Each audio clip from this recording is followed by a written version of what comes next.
네, 어린이날이죠. 네, 어린이날 이렇게 휴일에도 저희 방송 찾아주셔서 대단히 고맙습니다. 오늘 발생한 소식, 오늘 발생한 뉴스 어린이날이라고 왜 없겠습니까? 특히나 밤사이에는 또 호르무즈 해협에서 사고 소식이 전해지면서 아침부터 또 뜨거웠고 청와대에서도 참 뭐 부랴부랴 대책 회의를 하느라고 바빴던 것 같더라고요. 아무튼 그것도 이제 잠시 뒤에 정리를 할 텐데 아무튼 오늘도 이렇게 발생 뉴스가 많습니다. 발생 뉴스를 그날에 깔끔하게 정리하고 싶으시다면 5시 이재석입니다와 함께 해보시면 좋을 것 같습니다. 자, 출연자들 나왔습니다. 미디어 인권연구소 문클의 이봉우 연구원 나왔습니다. 네, 안녕하세요. 이봉우입니다. 예, 곽선 씨 함께 하고요. 네, 안녕하세요. 곽수영입니다. 조호재 조국혁신당 전략기획본부 부국장이죠? 네, 맞습니다. 네. 네, 안녕하십니까. 굉장히 뭐 만족한 듯한 표정을 짓고 있습니다. 만족스럽습니다.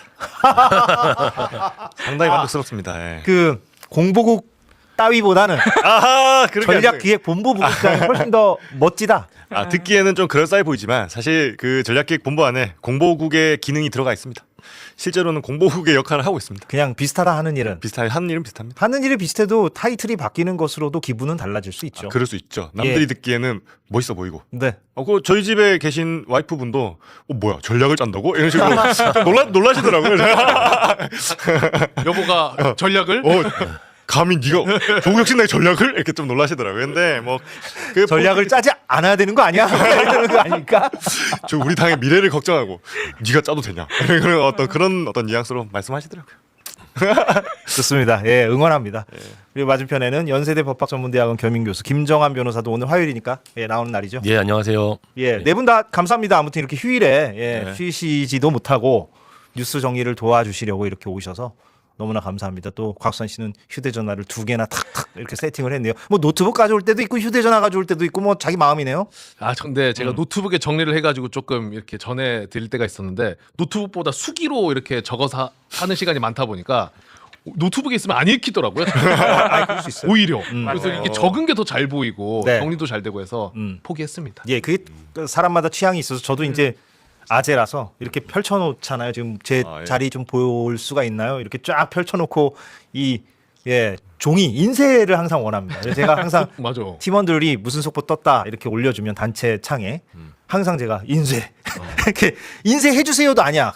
건방지게 인쇄 다 알아듣습니다. 이제 빨리빨리 전달해야 되니까. 왜냐면 저희가 그 5시 20분쯤에 이제 들어가는데 정말 그 방송 들어가기 한 1시간쯤 전부터 막 온갖 속보와 쏟아지죠. 발생 뉴스가 쏟아지거든요. 네. 길게 말할 시간이 없습니다. 인쇄, 대판, 준비 뭐 이렇게 맞아요. 빨리빨리. 빨리빨리 그 밑줄 긋고 형광펜으로 색칠을 해야 이제 뭔가 이제 내가 아는 그런 게 있잖아요. 아날로그 방식. 네. 그러니까 말입니다. 예.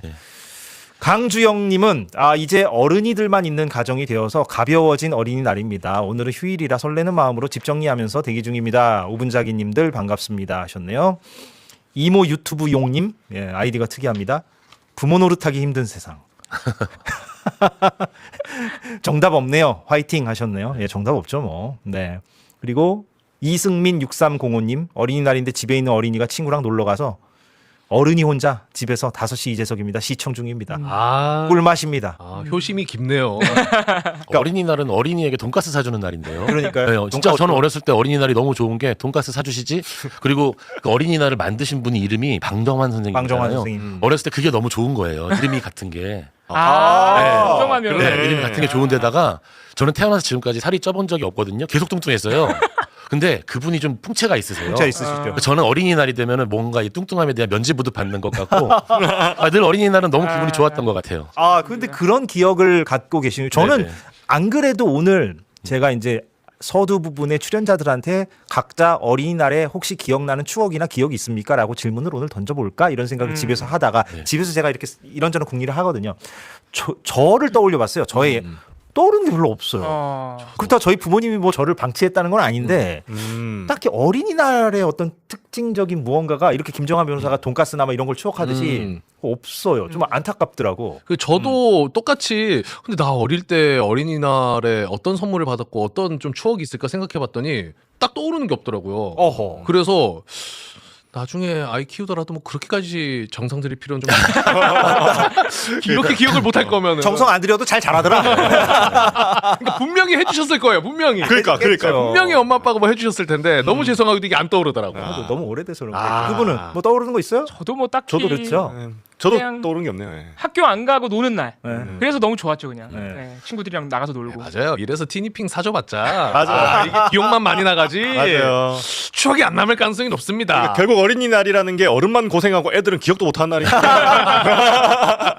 어른만 고생하고. 근데 이게 우리가 이미 어른의 관점이기 때문에 예. 이렇게 얘기할 수도 있습니다. 그럼요. 예. 어린이들한테 또 소중하죠. 우리가 기억을 못할 뿐이지. 예. 그러게 사실 말이에요. 부모님들도 그 기억 못해도 뭐 선물 사주거나 같이 놀아줬을 때 그 순간에 또 웃음이나 또 행복해하는 모습을 위해서 그쵸. 선물하시는 거니까. 아, 요즘 멘트가 거의 청와대 대변이니까.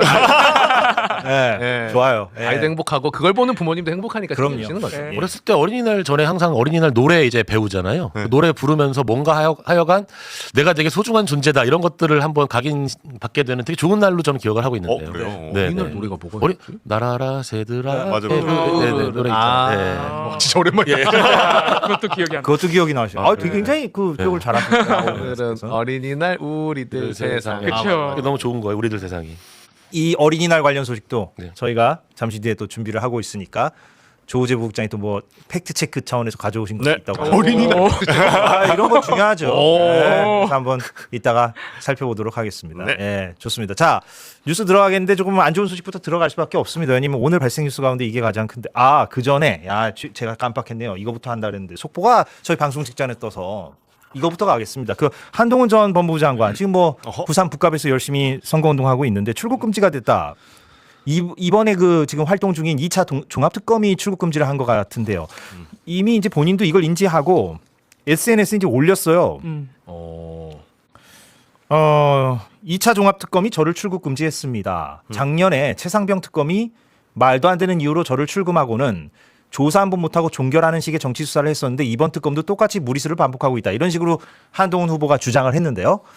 출국 금지 일자를 보니까 지난달 13일부터 이번 달 12일까지 한 달로 이렇게 잡혀 있습니다. 그래서 얼마 안 남았네. 무슨 이유로 한동훈 후보를 출국 금지를 2차 종합특검이 했는가? 그 내용은 지금 보도로 나오고 있지는 않아서 모르겠네요. 뭐 이건 뭐 다 추정이긴 한데 뭐 어떻게 보십니까? 출국 금지라는 게 요건이 있는데요. 형사 재판 도중이라든지 아니면 세금을 체납한 사람들 외국에 나가서 돈 쓰면 안 돼. 세금 대한민국에 세금도 안 냈잖아요. 근데 그런 사유가 전혀 아닐 거잖아요. 그러면 이건 100% 수사 목적의 출국 그렇죠. 금지일 네. 수밖에 없는데요. 그렇게 되면 최혜병 특검 당시에 이제 출국 금지 사유로 넘어가 보면 그 이종석 국방부 장관 호주 대사 발령과 관련된 어떤 이슈가 있었잖아요. 네. 예. 그것과 관련돼서 이제 사건을 다시 한번 들여다보겠다라는 건데 뭐 출국 금지의 효과라는 게 결국에는 이제 그 피의자로 올리게 되면 자동적으로 이렇게 출국 금지로 이렇게 넘어가는 그런 부분이 있어서 네. 뭐 그렇게 대단한 영향을 미치는 건 아니에요. 그러니까 이게 뭐 자동적으로 기소가 되는 건 아니니까. 네네네. 예. 사실 생각해 보면 그 윤석열 전 대통령 명예훼손 사건 관련해 가지고 기자들을 다 출국 금지했는데 네. 출국 금지만 해놓고 수사를 안 해가지고 진짜로 출국해야 되는 그리고 출국 금지가 어떤 효과가 있냐면 이분들이 기자를 이제 한 회사에서만 하는 게 아니잖아요. 취업이 안 돼요. 출국 금지가 되면 이제 그 기자의 가장 중요한 요건이 해외에 나갈 수 있는 그 자격이 있어야 되거든요. 그런 것들 때문에 고생하신 분도 제가 직접 전 출국 금지 소송을 해가지고 실제로 그 집행정지를 받은 적이 있거든요. 예. 그 사안에 대해서. 예. 그래서 그런 부분들이 있는데 뭐 한동훈 씨가 지금 선거를 앞두고 뭐 출국을 할 이유도 없는 거고 특별한 어떤 출국 금지 효과는 없을 텐데 본인이 지금 억울하다라는 얘기를 저렇게 약간 강변을 하는 것 같아요. 억울하다는 차원도 있겠지만 더 큰 부분은 이게 이제 선거운동이 되니까 네, 선거운동으로 활용을 하는 것 저렇게 같아요. 활용을 하는 것 같고 근데 뭐 출국 금지된 게 팩트라면 그거를 활용해서 선거운동 하는 것까지야 이제 본인 자유인데 지금 김정한 변호사께서는 그 최상병 특검이 출국 금지한 바가 있었기 때문에 2차 종합 특검이 모든 걸 다 흡수해서 지금 하고 있잖아요. 그러니까 같은 사안 가지고 출국 금지를 한 게 아닌가 이렇게 추정을 하셨는데 네. 그것인지 아니면은 또 뭐 별도의 건으로 한동훈 후보를 들여다보고 있는 건지는 우리가 알 수 없고. 예, 그렇죠? 아직은 알 수 없습니다. 예, 워낙에 광범위하니까 수사 범위가. 네. 예. 1차 특검 최상병 특검에서 출국 금지했던 사안이 아까 잠깐 말씀하셨는데 최상병 순직 수사 외압 당시에 이 수사 외압과 윤석열 씨의 경로가 알려지니까 갑자기 2024년 3월에 이종석 국방부 장관을 호주 대사로 보내버립니다. 네. 그 과정에서 그때 당시에 인사검증 역할을 청와대가 아니라 법무부의 인사검증관리단이 가지고 있었어요. 그것도 시행령으로 바꿔가지고. 근데 2023년 12월까지 법무부 장관이 한동훈 씨였죠. 그리고 이 이종섭 장관을 호주 대사로 보내고자 하는 지시는 이미 2023년 10월 11월에 떨어졌다라는 진술도 나와 있는 상황이었습니다. 그러니까 졸속 부실로 인사검증하고 출국 금지까지 풀어준 데에는 법무부 장관의 개입이 있지 않았겠느냐. 당시 한동훈 법무부 장관에 대해서 1차 최상병 특검이 수사를 했던 겁니다. 그런데 이 범인 도피, 그러니까 이종섭 장관의 호주 대사 임명, 이게 이제 범인 도피 혐의인데 이거를 윤석열 씨 그리고 이종섭 씨 등등을 조사하다 보니까 시간이 모자라가지고 한동훈 씨를 수사를 못했어요. 그래서 지금 2차 종합특검에 넘어와 있는 상황이긴 합니다. 네.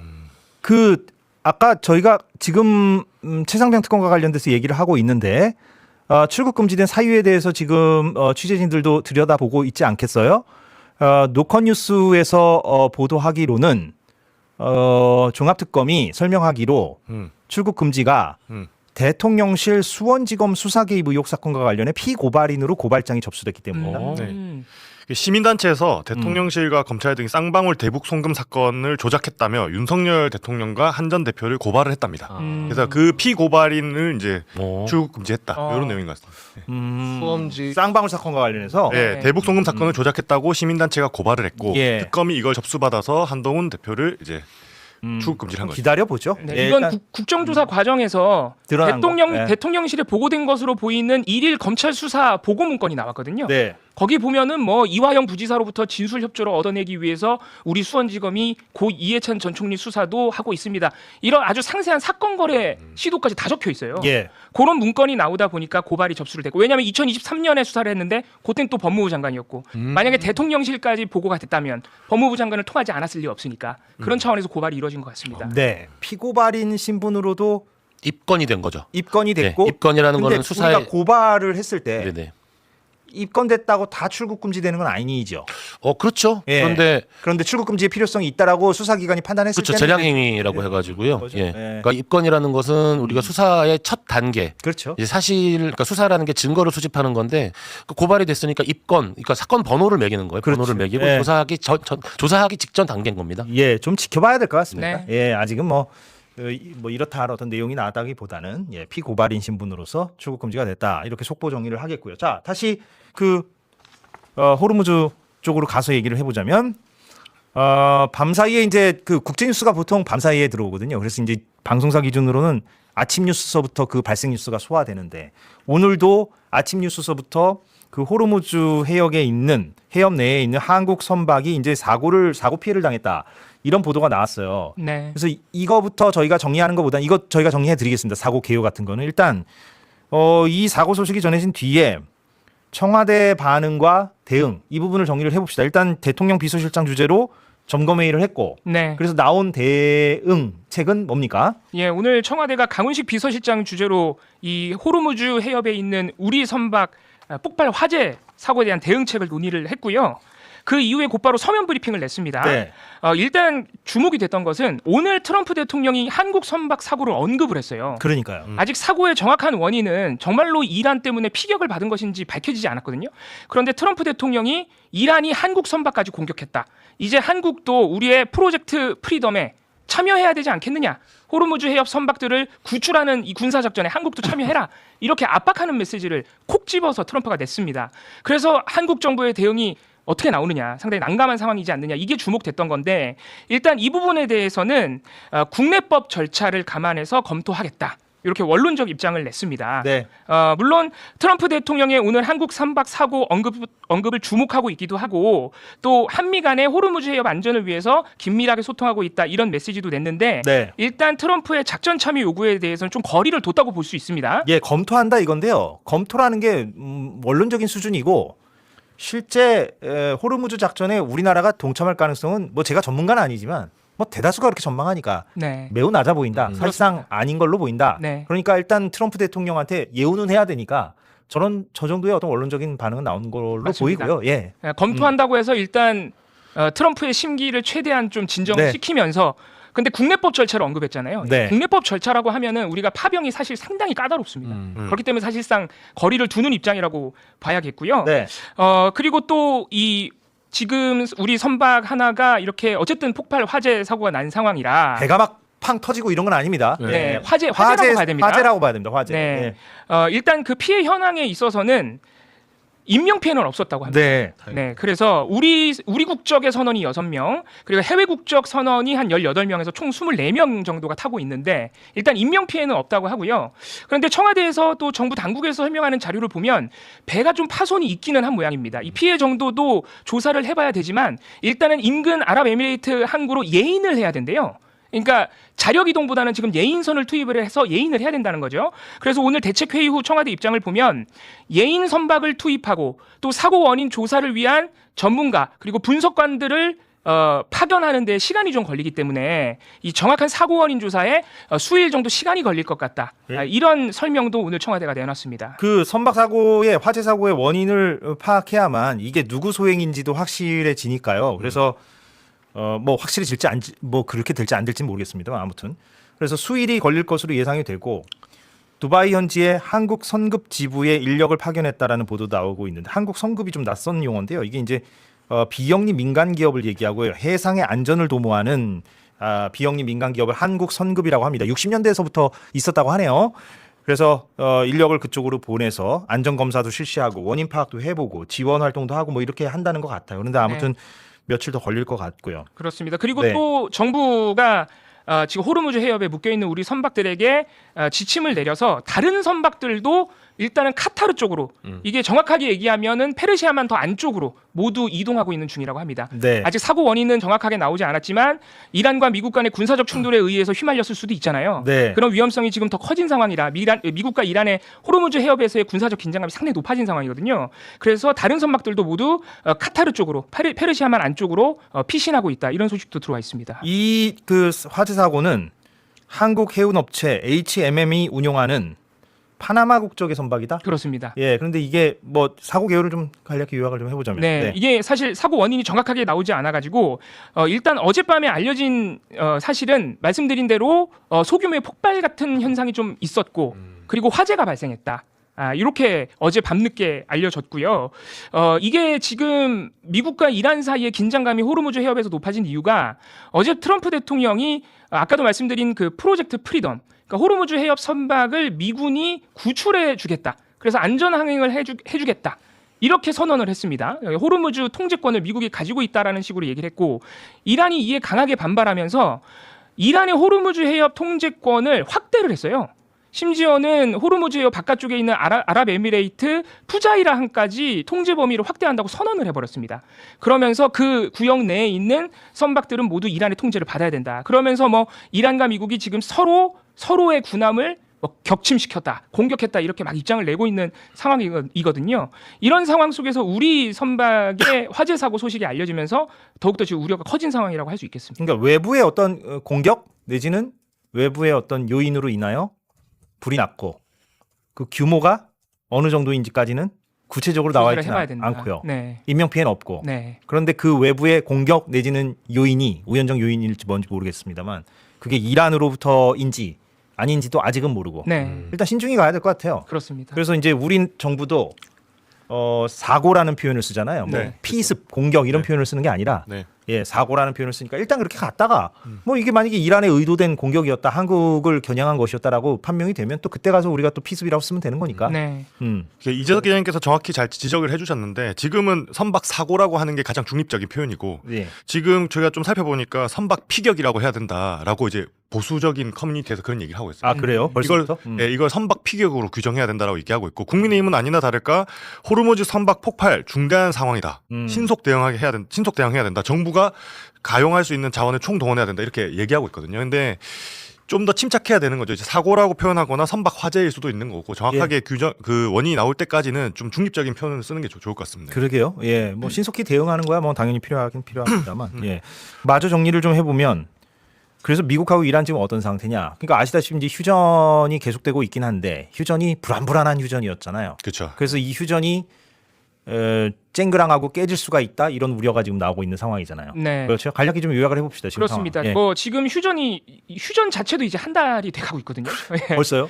예, 그래서 이제 협상이 교착이 되고 그래서 중동에서의 이런 긴장감이 장기화되고 있다. 이런 우려 속에서도 이란과 미국이 군사적 충돌은 지금까지는 자제해 왔거든요. 네. 그런데 어제 트럼프의 이 호르무즈 프로젝트 프리덤 선언이 이란을 크게 자극하면서 호르무즈 해협에서 양국 해군 간의 충돌이 실제로 지금 가능성이 커지고 있고 예. 양측에는 서로 때렸다고 지금 주장을 하고 있습니다. 네. 그리고 일부 외신 보도를 보면 실제로 지금 호르무즈 해협에서 군사적 충돌이 있다는 외신 보도도 나오고 있어요. 네. 거기다가 미국은 계속 뭐 선박 두 척을 우리가 호위해가지고 통과시켰다 이런 주장을 하고 이란은 여전히 해협 통제권을 자기네가 가지고 있고 통제 범위도 확대했다라고 주장을 하면서 호르무즈 해협에서의 긴장감이 이렇게 군사적 긴장감이 높아지면 아무래도 종전 협상은 더 어렵지 않겠느냐 이런 우려가 있고요. 그러니까요. 다만 한 가지 조금 이제 돌파구가 보이는 것은 5월 14일로 예정된 미중 정상회담은 일단 정상적으로 열릴 것으로 보입니다. 네. 5월 1일부터 오늘까지 미국 공군의 수송기가 잇따라 베이징에 도착을 했는데 이게 정상회담에 앞서서 대통령에게 필요한 여러 가지 장비들 미리 실어놓는 과정이래요. 그래서 정상회담은 정상적으로 열릴 가능성이 높고 그리고 오늘 스콧 베선트 재무장관이 폭스뉴스 인터뷰에서 중국을 향해 우리가 하고 있는 호르무즈 봉쇄 해제 작전에 중국도 참여해라.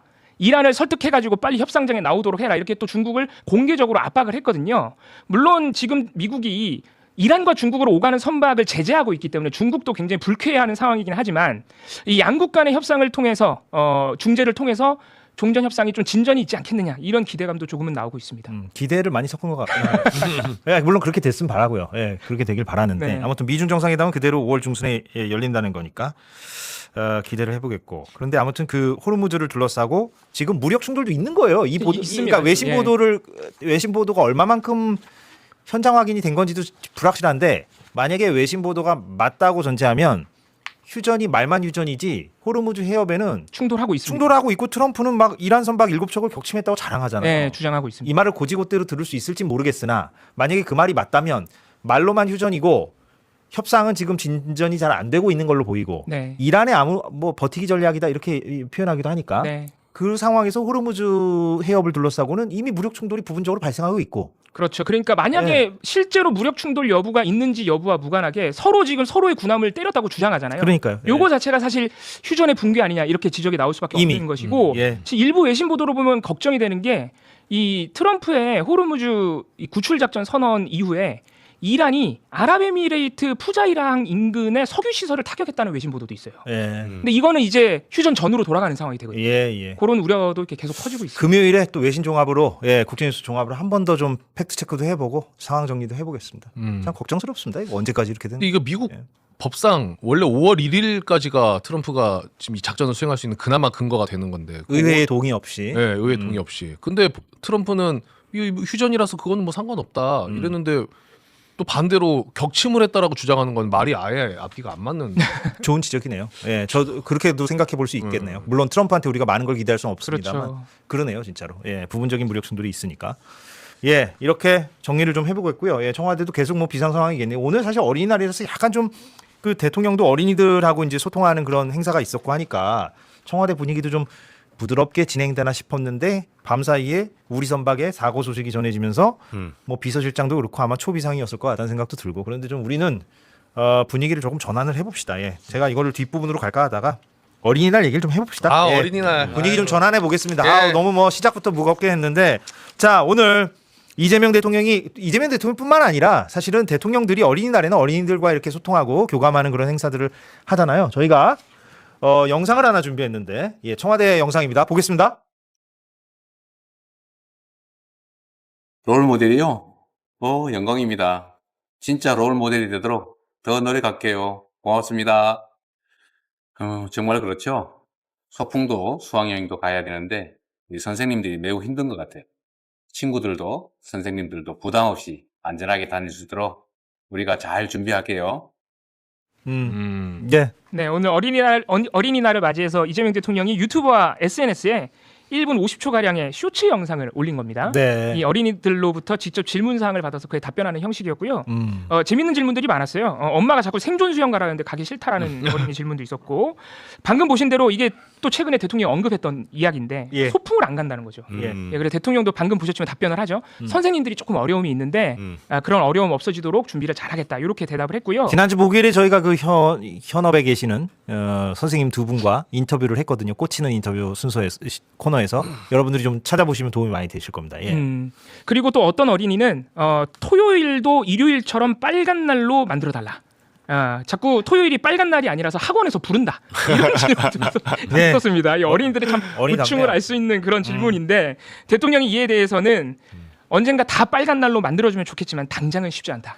노력해 보겠다. 이렇게 답을 했습니다. 네. 오늘도 청와대에서도 이 상춘제 등등을 어린이들을 위한 공간으로 꾸며가지고 네. 어린이 200여 명을 초청하는 어린이날 행사도 청와대에서 했습니다. 네. 그러니까 대통령이 이 영상이군요. 네. 예, 저렇게 어린이들과 함께 직접 만나는 일정을 소화를 했습니다. 뭐, 역대 대통령도 다 그렇게 하죠. 뭐. 예, 네, 이렇게 뭐. 모자를 만드는 행사도 직접 참여를 하고 이렇게 스킨십을 했고요. 여기서도 이제 대통령에게 어린이들이 재밌는 질문을 많이 했는데 대통령이 어떻게 됐느냐 뭐 이런 질문도 나오고요. 대통령 하는 일이 재밌느냐 뭐 이런 질문도 나오고 네. 이재명 대통령이 대통령은 국민들이 뽑아주면 하는 건데 잘못하면 쫓겨난다. 이렇게 답변을 하기도 했습니다. 그렇군요. 예. 참, 예, 어린이날 행사, 예, 대통령 부부의 모습 보고 오셨는데, 네. 그, 예, 제가 지금 방금 본 영상을 좀 찾아보니까 유튜브에도 업로드를 하셨고 또 틱톡 계정도 만들었었잖아요. 그래요? 틱톡에도 똑같이 업로드를 하셨는데 조회수 차이가 어마어마하네요. 유튜브에 올린 쇼츠 조회수는 38,000인데 틱톡은 25만. 와. 오. 틱톡 아니, 학생들이 요즘 틱톡을- 틱톡이 대세예요. 그러네. 학생들이 아마 좀 틱톡을 많이 보는 걸로 알고 있어요. 그래요? 네. 어허. 조회수 차이가 틱톡은 어마어마해요. 전 한 번도 안 해봐서. 저도 한 번도 그러니까 뭐 유튜브 같은 건데 쇼츠 영상 모음이에요? 알고 있어요. 안 수사님도 잘 해보셨어요? 모르는 것 박사 같아요. 씨도? 저도 그냥 이재명 대통령 하나만 해놓고 그것만 보고 있어요. 네, 상당히 세대 단절을 세대 단절이 느껴지네. 아무도 틱톡을 안 하고 유튜브는 하지 않습니까? 다들. 특닥들의 상징 페이스북. 네. 우리 프로그램 그나마 제가 앵커 중에선 이 채널에서 가장 젊은데도 불구하고 참 한계가 많습니다. 예, 틱톡 해보지도 않고 다들. 예. 자, 그러면 이어서 네. 조호제 픽으로 가보겠는데 뭘 준비해 오셨다고요? 네, 올해가 바로 어린이날 104주년. 104주년 되는 해입니다. 그래서 오늘 좀 준비해온 내용이 있는데 그 노키즈존 아시죠? 노키즈존. 네. 노키즈존 때문에 많이 우리 사회에서 많은 논의가 있었어요. 논란이 있었죠. 네, 논란이 예. 있었죠. 이게 저렇게 해도 되나? 이런 얘기가 있었는데 최근에는 키즈 오케이존이 늘어나고 있답니다. 키즈 오케이존. 어허. 이게 뭐냐면 이제 어린이들이 이제 들어갈 수 있다 이렇게 해주는 건데 어린이 친화구역 이제 한글로 치면 어린이 친화구역인데 인증 마크를 이제 배부한답니다 서울시에서. 네. 그래서 2022년 350곳에서 지난해 759곳으로 3년 만에 2배 이상 늘었답니다. 어린이 친화구역이. 근데 네. 저게 없는 데가 가장 많을 거 아니에요. 이것도 저것도 없는 데가. 아 그렇죠. 그렇죠. 네. 예, 그러니까 노키즈존 붙어 있지도 않고 키즈 오케이존도 오케이존도 붙어 있지 않은 곳이 대다수죠. 그렇죠. 그게 네. 대다수죠 당연히. 근데 그러나 어찌됐건 오케이존이 3배나 늘었다는 것은 조금 인식 변화가 있는 것 같다. 아, 예, 그렇죠, 그렇죠. 예, 아무래도 두 배 이제 이상. 우리 예. 사회가 어린이들에게 좀 더 친화적으로 변화가고 있다는 걸 보여주는 뉴스입니다. 예. 그래서 어제 기본소득당은 2030 노키즈존 제로 공약을 발표했습니다. 다른 정당 공약도 이렇게 소개해주는 조국혁신당의 넓은 품을 느낄 수 있네요. 그렇죠. 아니 근데 전략기획본부에서 아니 바빠도 챙겨야 될 거. 조호재 부국장 당신은 네. 일주일에 한 번 방송하면서 네. 우리 정당 공약이나 소개하지 왜 기본소득당 공약이나 소개하고 있냐 이렇게 제가 얘기할 수 있겠네요. 조국혁신당의 어떤 대표 패널로 나오는 것도 있지만 네. 아무래도 또 뉴스를 다루는 또 중립적인 입장에서도 또 소개를 해야 되니까. 정답입니다.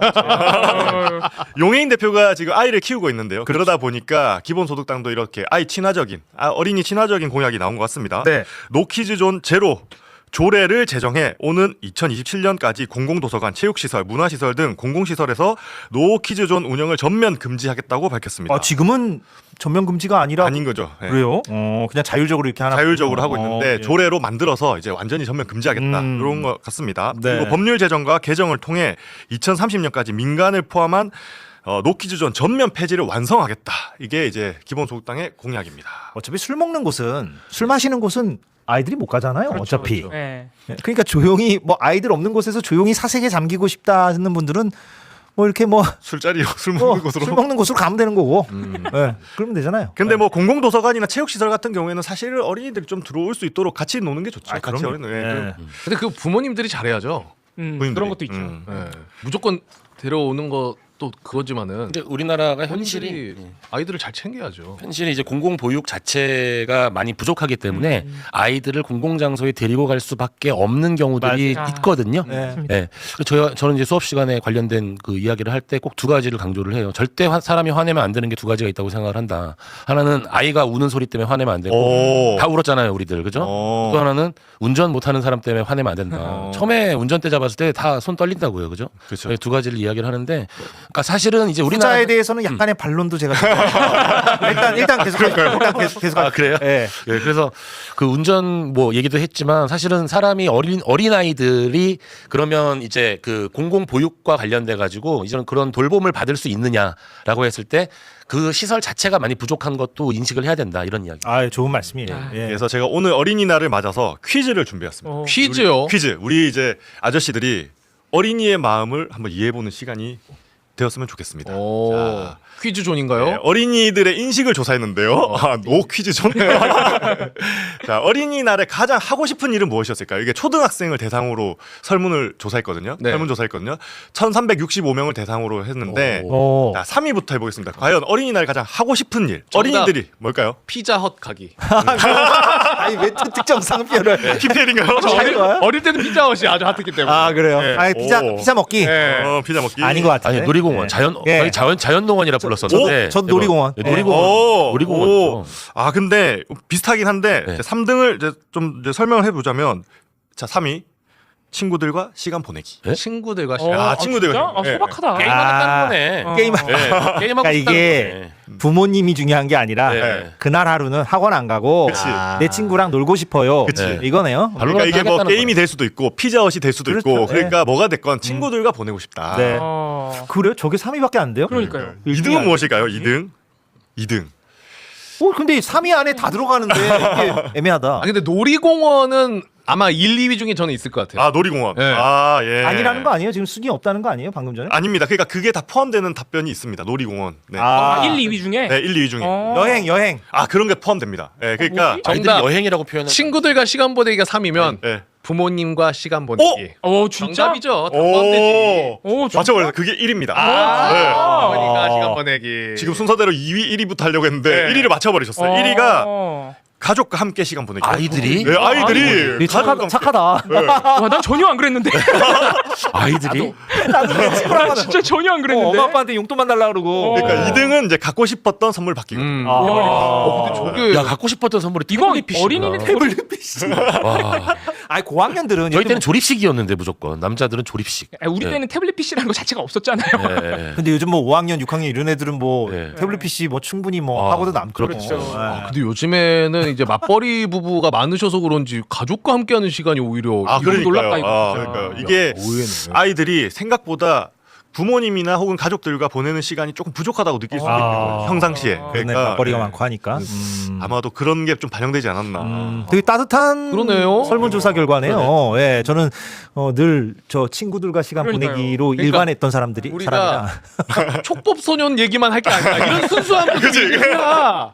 우리 아이들의 이런 좀 귀여움, 네. 순수함을 좀 느낄 수 있어요. 아, 저는 어릴 때 이제 부모님께 플레이스테이션을 갖고 싶다라고 얘기했던 적이 있고. 게임기. 그때 그게 있었어요. 있었습니다. 어릴 때? 네, 플레이스테이션 그게 이제 1, 2 막 이렇게 제 때가 이제 플레이스테이션 2가 최신형이었는데. 생각보다 젊으시네. 아 그런가요? 저희 때는 그런 전자적 디지털 이런 거 없었고요. 아, 그거 있었잖아요. 뭐 테이프 같은 거 꽂아서 하는 거.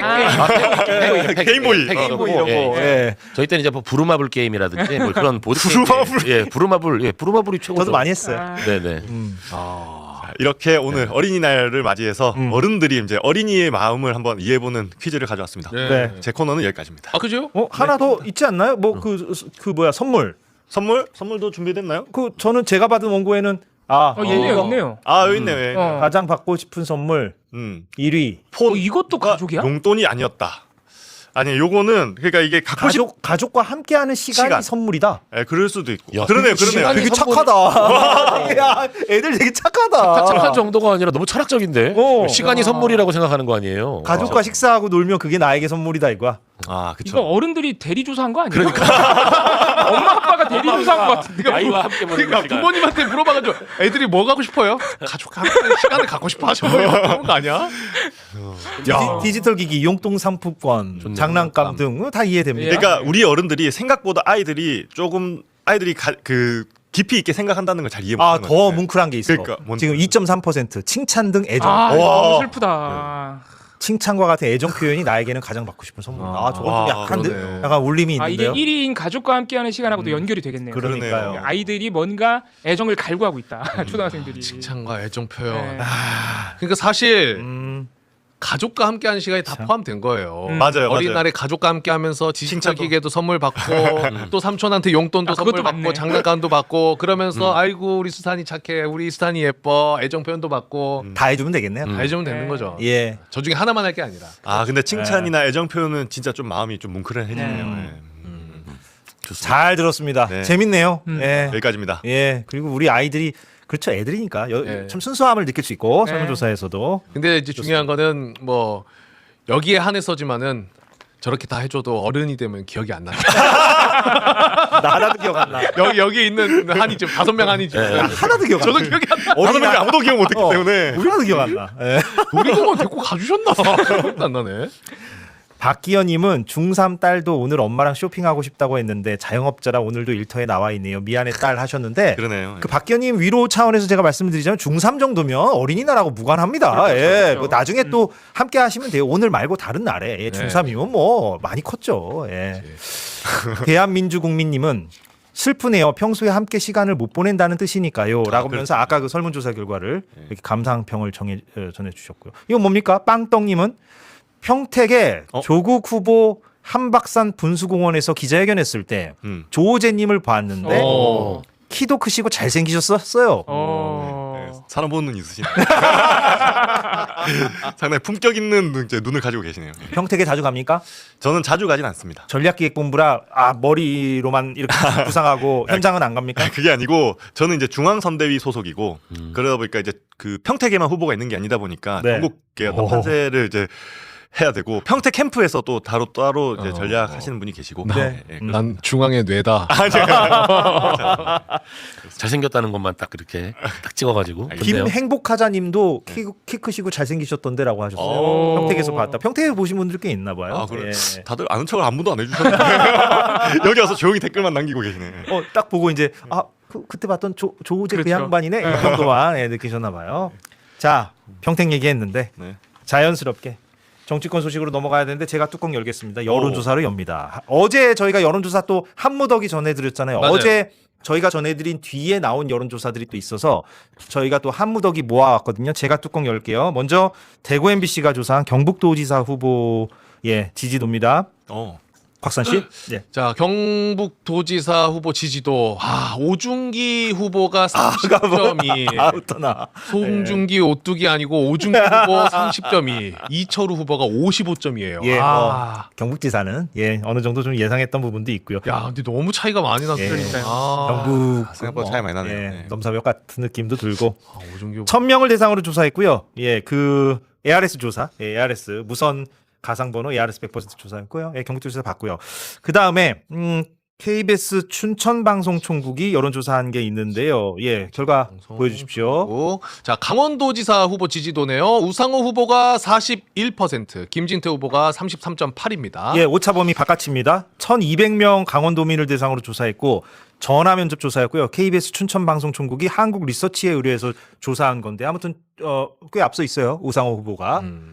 생각보다 덜 앞서 있습니까? 곽산 씨가 보기에는 좀 불만족이에요. 더 필요해요. 더 필요해요, 정말로. 이게 초반 조사보다 좀 붙긴 했어요. 맞아요. 네, 초반 조사에 지금 비하면. 전체적으로 결집이 이루어지고 있습니다. 네, 국민의힘 쪽의 결집이 그거는 전국적으로 좀 있습니다. 있습니다. 그건 부인할 수 없는 현상이고요. 자, 그다음 SBS입니다. 자, SBS 여론조사 네, 한번 그 대구 먼저 보여주실까요? 대구 먼저 볼까요? 네. 자, 대구시장 후보 지지도 조사. 김부겸 후보가 41%, 추경호 후보 36% 잡히고 있습니다. 개혁신당 이수찬 후보 1%네요. 오차범위 아닙니다. 접전이고요. 부동층이 21%나 된다는 걸 알 수 있고 SBS가 입소스에 의뢰해서 대구 시민 800명 전화 면접 조사한 겁니다. 대구는 붙어 있다. 어제도 뭐 다른 조사에서도 붙어 있었고 이제 오프닝 멘트에서 전달해 드렸듯이 대구, 부울경, 부산 북 여기는 당일날 열어봐야 알아요. 맞아요. 예, 그 전까지는 모릅니다. 또 하나의 SBS 조사 서울시장. 자, 이어서 서울시장 후보 지지도 조사인데요. 정원호 후보가 41%, 오세훈 후보가 34%입니다. 이것도 오차범위 바깥이긴 바깥입니다만 거의 오차 범위죠. 오차범위랑 네. 딱 걸쳐 있어. 오차범위가 플러스 마이너스 3.5% 포인트이기 때문에 지금 7% 포인트 차잖아요. 딱 걸쳐 있다. 이것도 많이 붙었죠 지금. 예. 와. 이것은 입소스에 의뢰해서 SBS가 의뢰했고 800명 전화면접 조사 서울시민. 이렇게 흘러가고 있습니다. 분명히 결집이 이루어지고 있다는 걸 우리가 확인할 수 있고요. 곽수나픽으로 넘어가겠습니다. 자, 그럼 바로 이어서 정치권 소식 전해드리도록 하겠습니다. 먼저 부산으로 가보면요. 부산 북구 갑 국민의힘 후보로는 박민식 전 본부 장관이 확정이 됐습니다. 이렇게 해서 3자 구도로 보궐선거 치러지는데요. 민주당의 하정우 후보, 그다음에 국민의힘의 박민식 후보, 무소속 한동훈 후보 이렇게 치러지게 되겠습니다. 오늘 박민식 후보는 후보 확정되자마자 기자회견을 열고 가장 강조한 게 무엇이냐? 한동훈 후보와 연대 가능성은 제로다라고 못을 박았습니다. 네. 그러면서 한 전 장관들 측근들이 자꾸 단일화, 무공천, 연대론 이런 얘기를 하는데 왜 자꾸 단일화에 목을 매느냐? 더 이상 희망회로 돌리지 말아라. 나는 양자든 삼자든 필승을 확신한다라면서 단일화가 없다는 걸 다시 한번 좀 일단은 강조를 하고 있습니다. 근데 어제 우리가 본 여론조사에서는 2강 1중이었거든요. 맞아요. 3자 대결에서 그럴 경우 어떻게 흘러갈까요? 부산 북갑이 끝까지 그렇게 갈지 예. 박민식 입장에서 아니면은 막판에 그 두 후보 한동훈 박민식이 단일화를 할지. 근데 이제 박민식 후보가 국민의힘 이름을 달았기 때문에 그 국민의힘 타이틀을 달고 부산에서 한번 여론조사를 더 보고 싶어 할 것 같아요. 네. 이전에는 확정이 안 됐었고. 안 됐으니까 약간 더 결집이 될 수 있으니까 예. 예, 그럴 수는 있을 것 같습니다. 네. 예, 지켜보죠. 자, 그리고 오늘 장동혁 대표가 긴급 당대표 기자회견을 열고 이제 질문에 답을 한 게 있는데 뭐냐? 네. 한동훈 후보가 예비 후보 등록 현장을 이제 등록을 하고 그 현장에 국민의힘 한지아 의원이 응원해줬죠. 응원차 방문을 했어요. 엄밀하게 얘기하면 이제 무소속 후보를 국민의힘 의원이 그렇죠. 응원한 거죠. 뭐 친한기긴 합니다만. 그래서 당 지도부에서 징계 카드를 꺼낸 게 사실이냐라는 질문을 받았는데 뭐라고 답했는지. 근데 지금 보기 싫은데 약간 부어 있는 것 같네요. 힘든지 한번 보고 오겠습니다. 그리고 당의 공천을 받아서 우리 당의 국회의원이 되었다면 역할과 책임이 있다고 생각합니다. 지금 일어나고 있는 여러 상황들에 대해서 정확하게 사실관계를 밝히도록 하겠습니다. 그 이후에 필요한 조치를 하겠습니다. 공관위에서 결정을 하겠지만 당대표 자, 사실관계를 밝히고 조치를 하겠다. 징계하겠다는 거네요. 그렇죠. 어제 기사도 보면은 송원석 원내대표가 한지아 의원에 대해서 고발이 들어오면은 바로 윤리위를 통해서 징계를 하겠다라고 입장을 냈고, 네. 그러면서 정치하는 사람이 이러면 안 된다. 무소속 후보를 도우려면은 탈당해서 돕는 게 맞지 않느냐. 이런 발언을 어제 했거든요. 그런데 이제 한지아 의원도 곧장 기자회견을 열고 반박했어요? 예, 지도부가 징계 예고한 거 관련해서 나는 징계 두려워한 적이 없다. 부당한 징계로 건강한 목소리를 묵살하는 걸 멈추고 보수 진영이 바로 설 수 있게 함께 해달라고 얘기를 하면서 네. 보수 재건에 도움이 되면 10번이고 100번이고 부산에 내려가서 내가 다니겠다. 그리고 이건 이제 팩트로 서로 때릴 때 팩트로 가버립니다. 그쵸, 예. 그쵸. 한지아 의원이 붙여서 뭐라고 얘기하냐. 네. 작년에 대선 후보 선출할 때 음. 한덕수 지지하고 지원한 의원들도 있지 않느냐. 나는 그분들이랑 똑같은 선상에서 징계받겠다. 라고 얘기를 한 거예요. 날카롭다. 자, 송원석 원내대표가 무소속 후보를 도우려면 탈당해서 돕는 게 맞지 않느냐라고 어제 이야기를 했잖아요. 그치. 그래서 아까 이봉우 연구원과 함께 이제 같이 좀 알아봤는데 체크. 한덕수가 출마 기자회견 네. 출정식이라고 하죠. 그거 할 때 함께 있던 의원 김기현, 추경호, 성일종, 이인선 그리고 송원석. 날카롭다. 송원석.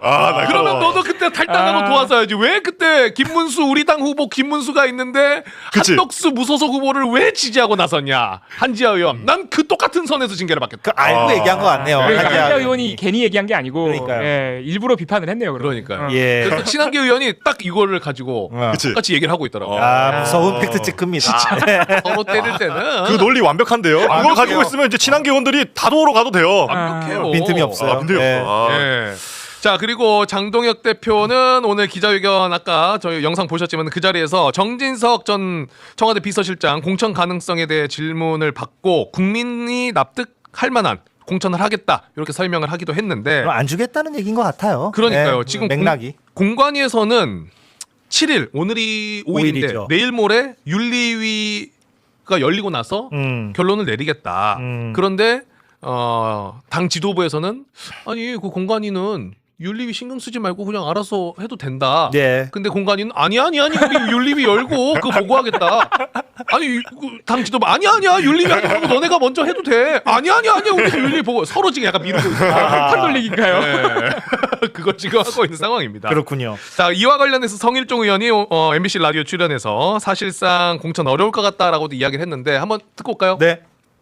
공관위가 여러 입장을 밝혔던데요. 네. 국민과 당원들의 생각에 역행하는 행위는 지도부가 생각조차 하지 않을 것, 일어나지 않을 일을 두고 이야기를 하니 억장이 무너진다. 저는 이게 지금 박덕흠 공관위원장의 정제되어 있는 그 의견 아닌가 생각을 합니다. 공관위원장이 박덕흠 의원이죠, 맞아요. 예. 네.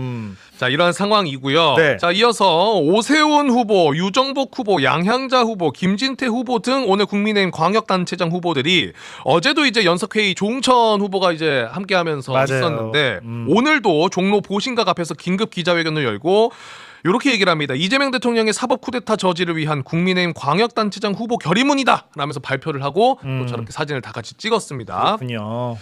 민주당에서는 공소취소 특검법 처리 지방선거 이후로 미루고 또 숨고르기에 좀 들어가는 걸로 보이고 있고 네. 국힘에서는 지금 뭐 민주당 때릴 재료가 없다가 이걸로 지금 조금 힘을 모으고 있는 것 맞아요. 같다는 생각이 듭니다. 호재예요, 국민의힘 네. 입장에서는. 그러니까 뭐 민주당이 숨고르기를 하든 말든 간에 계속해서 이 얘기를 하고 있고 지금 저 제목에서도 뭐 우리가 볼 수 있듯이 대통령이 직접 뭐 천명하라 뭐 이런 식으로 계속해서 이슈화하고 있는 거죠. 그러니까요.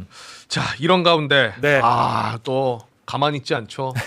밥값은 해야죠. 네, 홍준표 전 시장이 또 나섰습니다. SNS에 글을 올려서 모두 까기를 시전하고 있는데 뭐라고 얘기하냐. 정권 망쳐놓고 나만 살겠다고 보선 나가고 단체장 나가는 사람들 참 뻔뻔하기도 하고 수치를 모르는 후안들이다. 또 저는 한자로 썼어요. 네, 후안들이다. 그래도 공천 주는 당이 있고 찍어주는 사람들이 있으니 대한민국 보수 진영은 참 요지경 속이다. 아주 그냥 난장판이다. 하기사 나 컷오프 시켰다고 탈당도 안 하고 내부 총질에 몰두하는 놈도 있으니 그런 판에 선거가 되겠냐 호영아.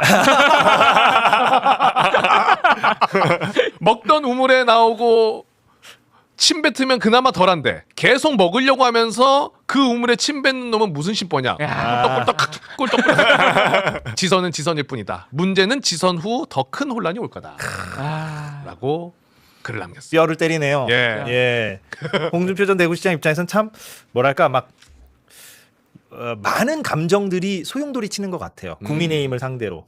내가 그 정당에 평생 몸담았던 사람인데 나 같은 사람은 제대로 인정해주거나 주목해주거나 이렇게 예우해주지 않고 왜 용병들이 와서 설치고 그렇지. 얄미운 거죠. 얄밉고 나라 망친 사람들이 왜 지금 설쳐대냐 이런 얘기인 것 같습니다. 또 그 윤어게인들이 결국엔 또 이번 선거에서도 다 공천받고 있으니. 그러니까요. 그렇죠. 참 뭐 맞는 지적들이에요. 홍준표 전 시장의 지적은. 예. 자, 곽선픽 잘 들었습니다. 예. 작은 꽃님 요즘 이재석 앵커님이 제 댓글 안 읽어주시는데요. 저는 열심히 보고 있답니다. 란 123을 어제 봤고요. 어째서 지금도 추경호, 한동훈 같은 사람이 나올 수 있는 것인지요? 이렇게 쓰셨네요. 예, 란 123 보셨군요. 예, 저도 봤습니다. 예, 재밌게 봤습니다. 킴 KOR님은 나의 베스트 패널들이라고 하셨고 최정민님은 복잡한 곳에 끌려다니기 싫어서 손주들 용돈만 주고 얼른 집에 와서 이재석의 5분짜리 방송 보고 있다고 하셨어요. 복잡한 곳에 끌려. 돈만 주고 끝이다. 예. 최고죠. 용돈이 최고죠. 엄마 오늘 저 애들이랑 저 같이 가자. 아야야야야야. 돈만 주고. 자, 김정한 변호사께 약간 질문할 게 있어서 왜냐면 최근에 제가 SNS에서 김정한 변호사께서 이거를 쓴 걸 봤는데 네. 김정한 변호사께서 이제 연세대 법학전문대학원 겸임 교수인데 로스쿨 입학 정원을 줄이자는 주장을 대한변호사협회가 하고 있고 네. 변호사 배출 숫자도 줄이자고 주장하고 있는데 네. 왜 그런지는 짐작이 갑니다. 네. 대한변호사협회 입장에서는 변호사 수가 지금 너무 많아져가지고 말하자면 수임도 잘 안 되고 너무 경쟁이 치열해졌다 이런 거잖아요. 그렇죠. 근데 김정한 변호사는 이런 변호사협회 입장에 반대하는 입장이라고요. 네. 이러면 오늘 징계 받는 거 아닌가 모르겠어요. 변협에서 김정한 변호사 아니 이거 뭐 징계해라. 개인 표현의 자유고 이제 그런 뭐 양심의 자유이기 때문에 징계를 할 수는 없을 거고요. 왜 반대합니까? 그러니까 그 거슬러 올라가 봐야 돼요. 대한민국에 이제 우리가 그 김영삼 대통령 시절에 김영삼 대통령께서 대통령이 된 다음에 대한민국의 두 집단의 문제의식을 가집니다. 하나가 군부, 하나에 척결해야 되고요. 하나가 이제 사법개혁. 네, 그러니까 사람들이 로스쿨 제도가 노무현 대통령의 작품이라고 많이들 오해하시는데 1993년에 사법개혁추진위원회가 만들어져서 그때부터 논의된 로스쿨 제도가 18년, 19년 지나서 도입되는 거거든요. 네, 굉장히 준비가 오래된 제도예요. 이제 그 사법개혁과 관련된 중요한 것 중에 하나가 이제 법조인의 배출 과정, 시험만으로 되는 것뿐만이 아니라 숫자, 법조인의 특권을 문턱을 낮추자라는 합의가 있었고 수를 늘리자. 네네네. 그러면서 이제 거기에 대한 여러 가지 그 국민 참여 재판이라든지 대법관 개혁 이런 것들이 있었는데 이게 국민 참여 재판 말고는 사실은 다 약간 유야무야하면서 이게 개혁이 잘 안 됩니다. 이제 그러면서 로스쿨 제도가 출범을 할 때는 뭔가 우리 사회에 좀 더 변호사와 관련된 기득권을 많이 낮추자라는 사회적 합의가 있었어요. 그래서 2009년, 2010년, 2011년에 로스쿨생들이 이제 2,000명씩 입학을 하잖아요. 그때는 사법시험이 병존했기 때문에 1년에 변호사가 2,000명 이상이 배출이 됩니다. 아하. 예, 3년에 7,000명의 변호사가 배출이 되면서 변호사 숫자가 확 늘어나고 변호사 몸값이 확 떨어지는 현상이 생겨요. 초기에. 네네네. 근데 이제 거기에 대해서 계속 이제 1,700명씩 이제 변호사들이 충원이 되고 1,500, 1,600, 1,700 이렇게 조금씩 늘려나갈 수밖에 없는 게 로스쿨 졸업생들은 2,000명씩 계속 나오는데 시험에 떨어지는 사람들이 누적이 되잖아요.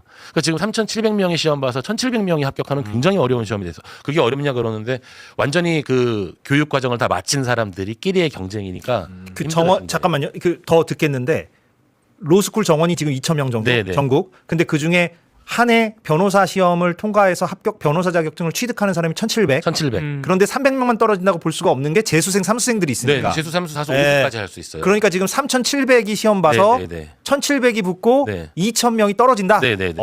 그런 상황이죠. 그래서 이제 네. 그렇게 되면 로스쿨은 지금 고시 학원화 되어 가지고요. 25개 로스쿨이 각자 이야기했던 특성화 교육은 없습니다. 네.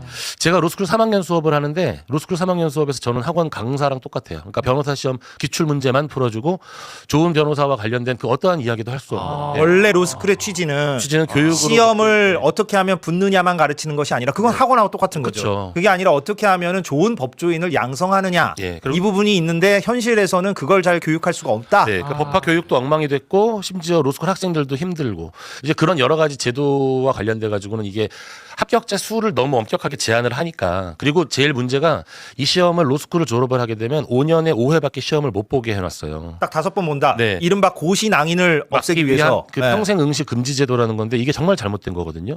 제가 장담하건대 만약에 5년 5회 제한이 없거나 만약에 5년 제한이 없잖아요. 그럼 로스쿨을 졸업하면서 나는 변호사 시험이 아니라 외무고시 보는 친구들이 나와요.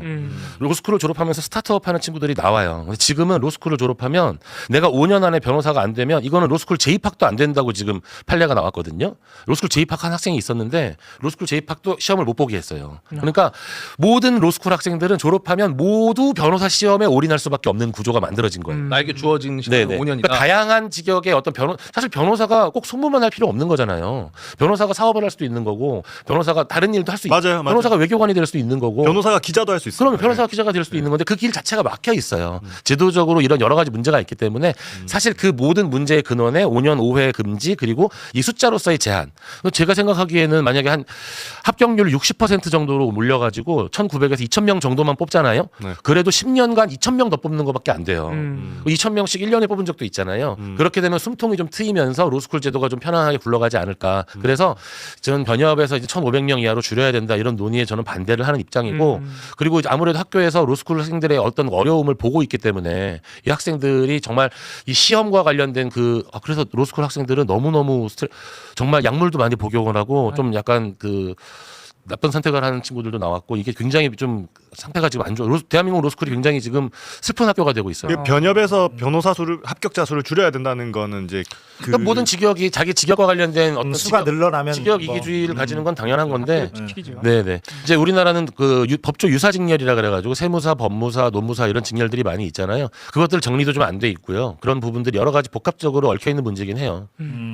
합격자 수를 그래서 조금이라도 좀 조금이 늘려줄 아주 조금 필요가 있다. 지금은 표준정규 분포에서 사람이 가장 몰려 있는 곳에서 잘라버리기 때문에 아하. 붙은 사람들도 간신히 붙었다. 떨어진 사람들 너무 아깝고 정말 사람들이 거의 페인이 돼요. 그런데 이제 그걸 조금만 여유를 만들어 주자. 그 학생들한테 숨통을 틔워 주자가 저의 주장인 것이고.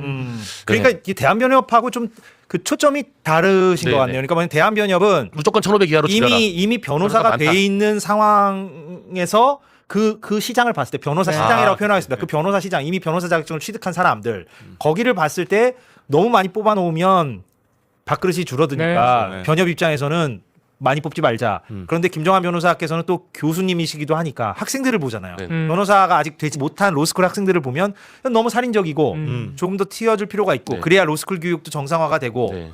여러 가지로 좀 나을 것 같다. 제일 아이러니한 건 1, 2, 3기 로스쿨 1, 2, 3기 때 그렇게 사법시험이랑 한꺼번에 이제 2,000명 넘게 변호사가 나오던 시기 있잖아요. 그때는 그 로스쿨 학생들이 시험에 부담이 없기 때문에 로스쿨 3학년 때 정말 지역에 그 정말 봉사활동 같은 거 가서 법률 상담도 해주고 했거든요. 그리고 실제로 변호사 활동 너무 잘하고 있어요. 저는 그 로스쿨 1, 2, 3기가 로스쿨의 모델이 돼야 된다고 생각을 해요. 시험 스트레스를 낮춰주고 많이 합격시켜주는 대신에 뭐 다양한 직렬로 나가야 되는 거죠. 대신 거기에 대한 반론 중에 하나가 많이 합격하면은 죄송한 표현입니다만 그 변호사의 수준이 떨어진다라는 얘기가 있잖아요. 여기에 동의하십니까? 동의하지 아니요. 않습니까? 변호사의 수준이라는 건 이제 자기가 변호사를 이제 고용하고 싶은 사람들 있잖아요. 우리가 변호사를 산다라는 표현도 많이 쓰는데 그 사람들이 변호사의 수준을 제일 잘 알죠. 그리고 변호사라는 건 이런 거예요. 생각을 해보면 실력 없는 변호사랑 운전 못하는 운전기사랑 누가 더 위험합니까? 대한민국에 교통사고 안 나게 하는 법이 있어요. 운전면허 1년에 1,000명만 주면 돼요. 예. 근데 그럴 수 없잖아요. 직업의 자유의 측면이 있는 거거든요. 물론 변호사가 가지고 있는 공익성이 있고 따라서 변호사의 숫자를 제한하는 식으로 접근하는 것 자체가 다른 직렬과 비교했을 때 잘못됐다고 볼 수는 없지만 저는 너무 이게 묶여 있는 게 너무 과도하다다고 생각을 하는 거예요. 김정환 변호사님 같은 생각을 가진 분이 변협에서 소수 의견인가요? 뭐 어느 정도 소수 정도가 아니라 없죠. 네, 저 학술위원회 이런 거 하다가 네. 이런 거 좀 늘리자 그랬다가 네. 저만 연임이 안 되고 그랬어요. 진짜? 김정환 변호사 굉장히 용기 있습니다. 변호사협회 소속이시잖아요. 아, 당연히. 그럼요. 당연히 모든 변호사는 변호사협회 소속이죠. 소속이니까. 소속인데 거기 징계받는 거 아니에요? 이런 주장하다. 아니 근데 뭐 징계까지 못 주겠지. 그래. 이제 왕따 저는 그 생각을 해요. 로스쿨 학생일 때 조금이라도 좀 덮어봐줬으면 학생의 입장이었다가 변호사가 되면 사람들이 생각이 바뀌어요. 바뀔 수밖에 없는 거 알겠어요. 근데 너무나 사다리 걷어차기라고 하잖아요. 그것이 너무 노골화되어 있지 않냐. 30초. 네. 30초. 이 얘기만 할 수 없으니까 30초. 그러면 사법 시험을 부활시켜서 로스쿨과 병행하는 데는 찬성이에요, 반대예요? 아니죠. 사법 시험은 그 폐해가 너무나 드러났죠. 우리가 이제 경북대학교 김두식 교수님이 쓰신 불멸의 신성가족이라는 네, 책이 사법 시험과 있죠. 관련된 폐해가 모아져 있는 책이 있거든요. 기수화된 문화라든지 그리고 학교 교육이 황폐화됩니다. 법대에서 아무도 수업을 듣지 않고 모두가 학원에서 수업을 듣고 예. 그 대학 도서관에서 모두가 법전을 놓고 보는 그런 문제가 발생을 하는 게 있기 때문에 교육으로서의 법조인 양성의 방향은 저는 로스쿨이 맞다고 생각을 해요. 맞긴 맞다. 네네. 예, 그렇게 보신다. 전 사법시험이 있으면 한번 시험 공부해서 봐보고 싶은데. 아니, 뭐 또 변호사 돼볼 수. 이제 이제 개천에서 용날 수 있느냐, 이제 로스쿨도 비용이 너무 많이 들지 네. 않느냐. 아니 이런 변호사가 등등의- 용이 아니에요. 네. 그게 저는 이제 그러니까 판검사 변호사는 법조 직렬이 용이 아니거든요. 그러니까 개천에서 왜 왜 용이라고 판단을 근데 하는지 용이 아니라고 김정환 변호사께서 판단하시지만 우리 사회에서 변호사까지는 몰라도 판검사가 선망되는 직업인 건 맞지 않습니까? 맞죠. 그래서 사실은 판사의 숫자도 확 늘려야 돼요. 네, 맞아요. 그리고 그거. 이제 검경 어떻게 될지 모르겠지만 그전 수사와 관련된 법조인 숫자도 확 늘려. 맞아요. 판사는 지금 너무 적어요. 맞아요. 3,000명밖에 안 되는데 지금 대법관 늘렸는데 1심 판사가 모자라다는 말이 있고 네네. 그 말이 대법관을 늘리는 데 있어서 반대 논리로 제출됐는데 그건 동의할 수 없고 다만 대법관도 늘리듯이 1심 판사도 늘리긴 해야 돼요. 네. 별도로. 네. 네, 그건 필요하고. 그런 제 생각을 말씀드릴 필요가 있었네요. 아, 재밌네요. 예, 재밌어요. 예, 예. 아무튼 왜냐하면 사법시험 얘기는 대통령도 했기 때문에. 맞아요. 일부 부활을 한번 제안한 적이 있고. 그러니까. 예. 그럼 이렇게 생각해 보시면 돼요. 음. 사법 시험을 보는데 돈이 많은 사람이 유리할까요? 돈이 없는 사람이 유리할까요? 많은 사람이 사람이 무조- 과외나 무조건 학원이나 사법 저는 근데 사법시험이건 로스쿨이건 네. 돈 많은 사람이 유리하다는 건 약간 비슷해요. 비슷한 것 같아요. 네. 근데 다만 로스쿨은 네. 현재 여러 가지 그 장학 제도를 두고 있기 때문에 맞아요. 돈 없는 사람들이 오히려 도전하기는 훨씬 더 좋아요. 그거는 이미 실증돼 있어요. 실증돼 있다. 실증돼 있어요. 장학제도가 네. 사법시험보다는 로스쿨이 사법 시험은 장학 제도가 있을 수가 없잖아요. 없으니까 네. 예, 그게 더 낫다. 그건 맞네요. 그러면 애초에 윤석열 그 대통령이 구술을 할 수 있었던 이유는 무엇일까요? 부자니까? 아 그러니까 아빠가 잘 살아서. 당연히 지원이 되니까 가능했던 거죠. 네. 맞아요. 네, 뭐 애초에 그 인공지능이 발달하면서 그 변호사 시험에 합격한 이후에 그 로펌 실제로 이제 현장에서 일하는 저보다 후배 동생들은 AI를 통해서 막 판례도 찾고 뭐 법조문 찾고 하는 게 그러다면서 이제 점점 자기 직업에 대한 오히려 그러니까 변호사 직업 전체에 대한 근본적인 어떤 회의. 물음이 있더라고요. 그거는 이제 예, 그렇죠. 네. 우리가 종이로 돼 있는 판례 공부를 찾다가 인터넷이 나왔을 때 얼마나 다들 사람들이 야 이제 변호사 시장이 바뀌겠구나. 근데 이제 사람의 어떤 그 분쟁과 관련된 섬세한 부분을 이제 다루기 위해서는 AI가 할 수 없는 부분은 분명히 존재를 해요. 그렇죠. 예. 그러니까 의사 같은 경우도 모든 검진을 사실 그 기계가 하면 더 정확할 수도 있지만 최종적으로 사람이 판단할 수 있는 영역이 존재를 하잖아요. 그런 부분은 당연히 있는 거죠. 기자도 마찬가지고 네네. AI가 기자의 영역을 많이 침범하는 건 사실입니다. 네네. 실제 뭐 AI 앵커도 나오잖아요. 네, 맞아요. 그런데 이제 또 탐사보도 같은 거 AI가 어떻게 해요? 그렇죠. 예. 네. 그러니까 이거 말이 안 되는 거고 그렇게 이제 뭐 봐야 되는데 AI는 현장에 갈 수가 없습니다. 그러니까요. 네. 예. 그 시간이 많이 흘렀는데 이것까지는 그래도 정리하고 가겠습니다. 저희가 준비한 영상이 또 하나 있는데요. 그 김현정 더불어민주당 원내대변인이 오늘 라디오 프로그램에서 이렇게 말했습니다. 듣고 와서 이봉호 연구원이 부연하겠습니다. 이게 사실이라고 하면 국가폭력에 의한 국정농단의 문제이거든요. 지금 현재는 법안이 지금 발의된 상태 아닙니까? 예. 당연히 이제 발의가 되면 논의하는 절차가 있을 거잖아요. 대통령님의 말씀처럼 앞으로 이제 당에서 소위나 상임위 그리고 의원총회 등을 통해서 수기하는 과정을 거치기로 했기 때문에 딱 뭐 언제 날짜를 정해진 게 아니라 그런 과정을 통해서 자연스럽게 정해질 것이라고 생각합니다. 조작기소 특검법이요. 예. 예, 민주당에서는 지금 뭐 일단은 지방선거 이후로 미룬다는 건 어제 뉴스고. 예. 근데 내용도 좀 뭐 수기할 수 있다? 예, 방금 들으신 네. 김현정 의원의 오늘 KBS 라디오에서 주목해볼 부분이 네. 내용도 수정을 할 수 있다는 겁니다. 공소 취소 부분. 네, 그리고 방금 들으셨겠지만 약간 억울함이 읽히는 게 우리는 발의만 했을 뿐인데 발의만 했기 때문에 당연히 소위 올라가고 상임위 올라가고 법사위 가면은 그 과정에서 당연히 시기적으로도 시간이 걸리고 내용도 수정할 수 있는 건데 너무 국민의힘 또는 언론이 너무 많이 비판해가지고 좀 과하게 논란이 커졌다. 이런 좀 억울함이 읽히죠. 김현정 의원의 발언에서. 억울하면 이해는 되지만 네. 지금이 전시잖아요. 전시. 그러니까 이제 선거 시기다 선거가 한 달. 보니까. 그러면 이것저것 막공격 들어오는 거죠. 뭐. 그렇죠. 그것도 현실이죠. 네, 그래서 예. 우리는 발의만 했고 당연히 상임위와 법사위 논의 과정에서 내용도 수정되고 시기 절차 다 의견 수렴할 것이다. 이렇게 얘기한 거고요. 근데 핵심은 결국엔 그 공소 취소 그 부분을 맞아요. 이제 너무 큰 빌미, 정치적 빌미를 줬어요. 예, 내용을 수정할 수 있다는 건 결국에는 쟁점은 네. 법안에는 공소 유지 권한이라고 쓰여 있지만 예. 공소 취소권 요거를 없앴느냐, 뭐 제한하느냐 이런 것이 이제 쟁점이 될 것으로 보입니다. 그러니까 이게 우리가 법에 법언 그러니까 적법 절차와 관련된 법치주의 실현과 관련된 두 개의 큰 격언이 있어요. 하나가 양당사자에게 들어라. 이게 재판 절차에서 구현이 돼요. 내가 방어 답변서를 반드시 내야 된다는 양당사자에게 들어라. 두 번째가 누구도 자기 일을 자기가 판단할 수 없다. 재척 기피 회피 이런 것들이 존재를 하거든요.